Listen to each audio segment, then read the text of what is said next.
This is one of the most improbable plays from college basketball season. Yet it was never going to make SportsCenter. Kindon Crowder on the board. He's made his first field goal. But to fully understand the importance of the shot, one has to go all the way back to here, a year ago, when we were first introduced to Cardinals walk-on, Kindon Crowder. When was the last time you were actually on a basketball team? The last time I was actually on a basketball team was freshman year at St. Francis de Sales. That's St. Francis de Sales High School. Crowder then transferred to Munster, Indiana, and became a 3-year manager, a post he would assume upon his arrival to college at Ball State as well, but not before reaching higher. I tried out my freshman year. I remember, like it was yesterday, I came off a screen, somebody sent me a pick. First shot, top of the key, I shot it, it looked good. It looked perfect, it airballed, and I was like, yeah, it's done. I'm not gonna make it. Understandably, he didn't. But watching from high atop his video perch, his dream never died. Every year we told KD to go try out. Every year we try to get him to try out, and like, hey man, you can make it. You can make it. You know, forget this managing stuff. You know, you can make it. Didn't make it. But Crowder was never deterred by any of his failed attempts.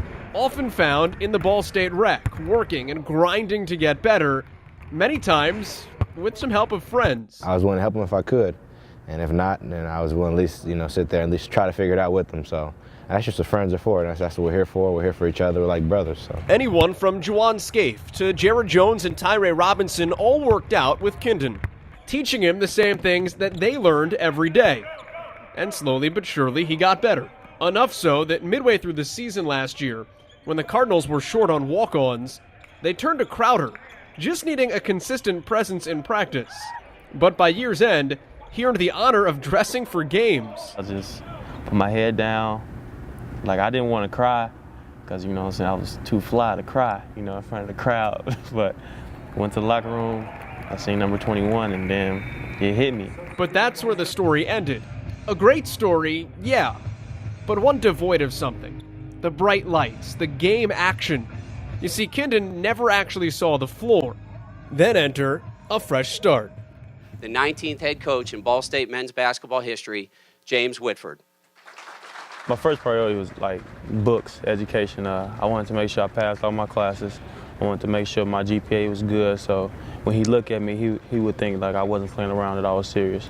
And so I wanted to make sure that, he just kept me on the team. As I was evaluating players, I didn't really have him in the mix of guys that I was looking at because I knew he was a walk-on who had never really played and was a former manager. So I asked him to do things that pure scout team stuff, and my impressions were a very high character guy who's going to really help the team in a lot of ways, but I did not expect him to help us on the court.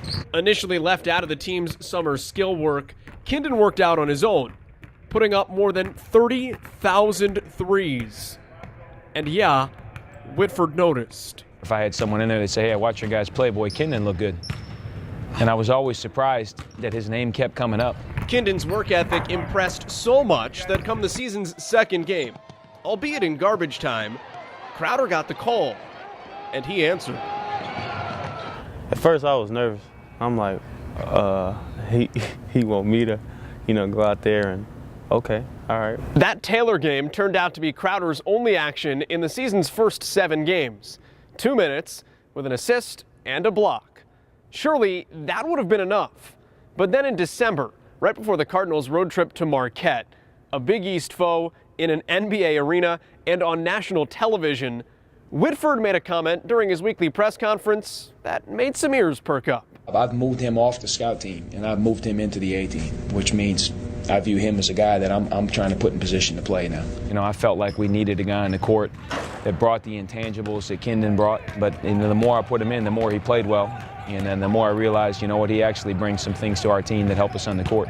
His character is what's really keeping him out there on the floor because, he communicates so well. And, and that's something that we need. There's a lot of players on our team that's better than me. But, when I go out there, I want to make sure that we equal. You know what I'm saying? You're going to have to bring something. You're going to have to bring something to a different level, to try to outwork me. Come the Marquette game, Whitford kept his word. And midway through the first half, Crowder checked in. It was an air ball. I didn't put my head down, though. I just kept my head up. I talked to Coach Nelson, during the timeout. He told me, just relax. I know it's your first game. Just relax, be calm, be cool.